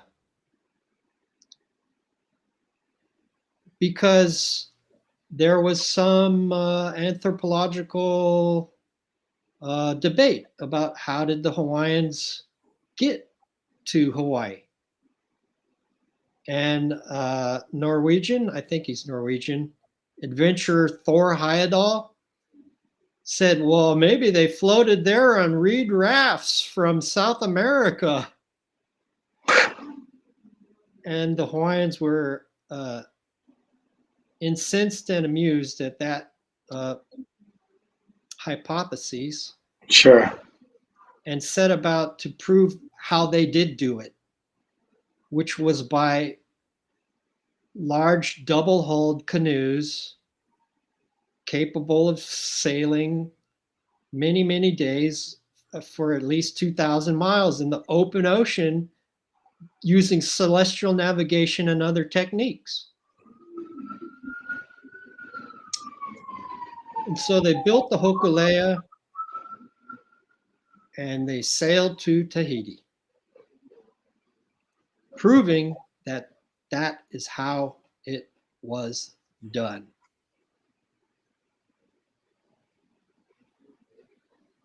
And that became a focal point of pride as well. And in another sailing of the Hokulea, it capsized. And legendary big wave surfer and waterman Eddie Aikau went to go get help.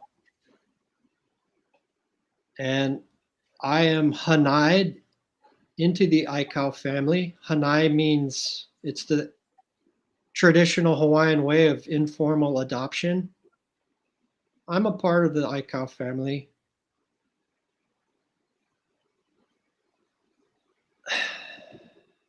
And my dad,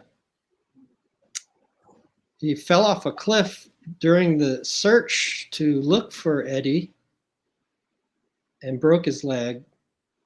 And that's when they called off what had been at that point about a 2-week search. So he too was lost at sea. And this poster behind me is the Eddie Aikau Big Wave Surfing competition, the Eddie Aikau Invitational, held at Waimea Bay only when it's 20 feet or larger and perfect. A bay where he was a lifeguard, where he patched me up one day when I was a little boy. And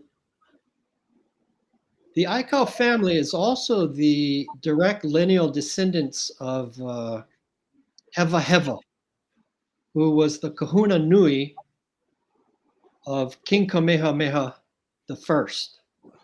Kahuna nui is chief spiritual advisor. And there is a great heiau, a religious structure on a bluff above Waimea Bay that was built at the command of Heva Heva. So Heva Heva built that heiau above the bay. Eddie Aikau was a lifeguard in the bay. That family's roots in that bay go back a long time. Yeah. And of course, Eddie Aikau was a legendary pioneering big wave surfer. And one of his favorite spots was Waimea. So he was he was a lifeguard there. So he's a waterman par excellence. So if anyone could have gone to look for help to save the crew of the capsized Hokulea, Sure. So it was those two incidents and those two movements in particular, the Hokulea and long distance traditional voyaging and the Protect Kaho'olawe Ohana and their actions on Kaho'olawe to get them to stop the bombing, clear goal, stop the bombing, that precipitated what is called the Hawaiian Renaissance. This rippled out in many ways to lead to a massive resurgence of interest in teaching in Olelo Hawaii, the Hawaiian language, and traditional cultural practices, traditional gathering, and just a plethora of all of the many ways it meant of what it meant to be Hawaiian on this land, using these waters and on this ocean. And the Hawaiian Renaissance was a resurrection of the Hawaiian pride, the Hawaiian people, the Hawaiian language, and so many other things, so intimately tied to one another. So that's why I say that we're facing a cataclysm worldwide that will be faced by a series of cascading economic, ecological, and geopolitical shocks. But Hawaii may survive it by means of the revitalized Hawaiian cultural practices, agriculture, technology, spirituality that is informed by and nourished by the Hawaiian Renaissance. And on that note, I think we should say aloha to this edition of the Hardline According to Stone Fruit with my friend and podcasting partner, Mark French. Great work, man. Great piece.